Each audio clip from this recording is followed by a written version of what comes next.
Nah, bagi teman-teman nih yang suka jajan bisa mampir di seputaran Kambang Iwa.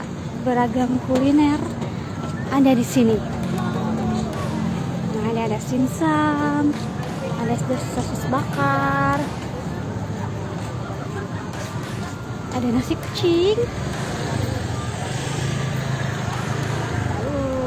Keluar dulu. Ya, nah ini banyak beragam kuliner ada di sini ya. Nah, biasanya untuk kalau mau pagi atau siang itu biasanya di hari Minggu ya. Tapi kalau di malam, kalau mau nggak sempet bisa di malam hari, ini banyak. Nah, ini ada mungkin bisa ratusan kali yang jualan di sini ya, dengan berbagai macam jenis kulinernya.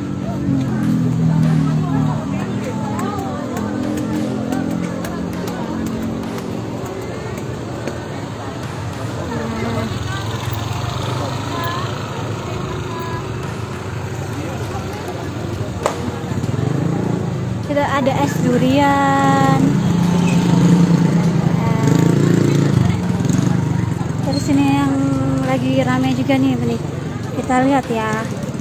Ada takoyaki, telur gulung talang,